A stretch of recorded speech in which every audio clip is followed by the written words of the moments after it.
পটল চিংড়ি বানাবো, তো এখানে নিয়ে নিয়েছি পটল, আলু আর নিয়ে নিয়েছি চিংড়ি মাছ। চিংড়ি মাছ কেটে পরিষ্কার করে নিয়েছি। চিংড়ির মশলা জিরে, ধনে, রসুন, শুকনো লঙ্কা, আদা। পটলটা আগে ভেজে নেবো। ভাজার জন্য কড়াইতে তেল দিয়ে দিলাম।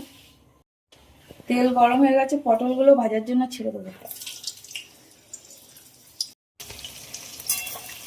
পটলগুলো সব লাল করে ভেজে নিয়েছি, এবার উঠিয়ে নেব।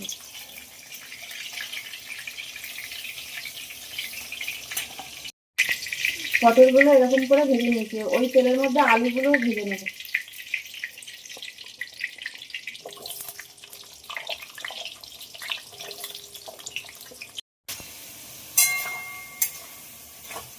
আলুগুলো ভাজা হয়ে গেছে, এবার উঠিয়ে নেব।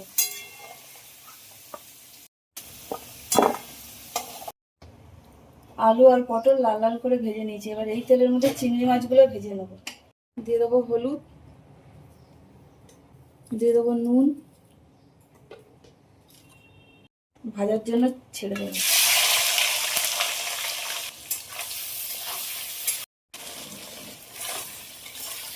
চিংড়ি মাছগুলো ভাজা হয়ে গেছে, এবার উঠিয়ে নেব।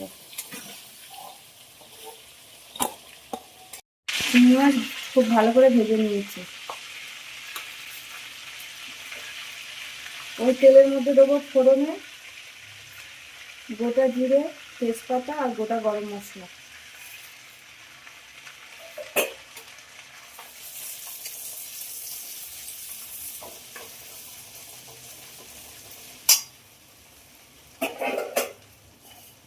দেবো কেটে রাখা পেঁয়াজ।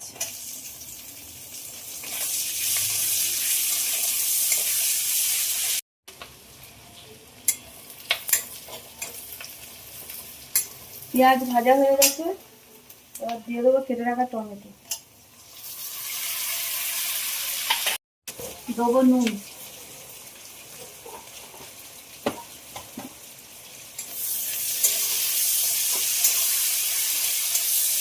হলুদ দিয়ে দেবো,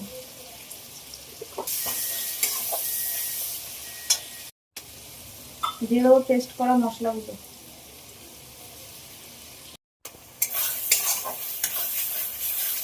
মশলা কষানো হয়ে গেছে, এবার দিয়ে দেবো ভেজে রাখা আলু আর পটল। আলু পটল দিয়ে আর একটু ভালো করে কষে নেব।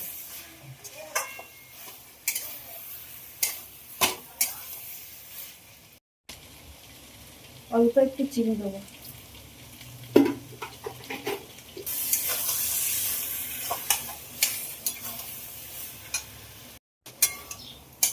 আলু পটল মশলা সব ভালোভাবে কষানো হয়ে গেছে, এবার দিয়ে দেবো গরম জল।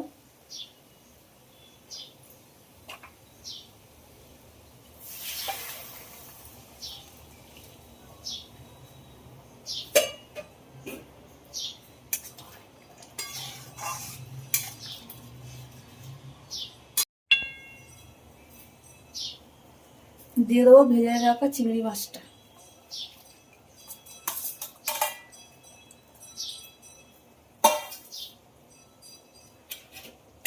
ঢাকা দিয়ে দেবো ফোটার জন্য।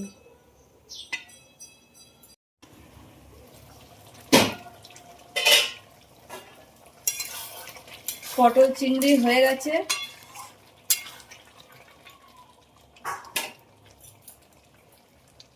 এবার নামিয়ে নেবো। নামানোর আগে একটু দেবো ঘি।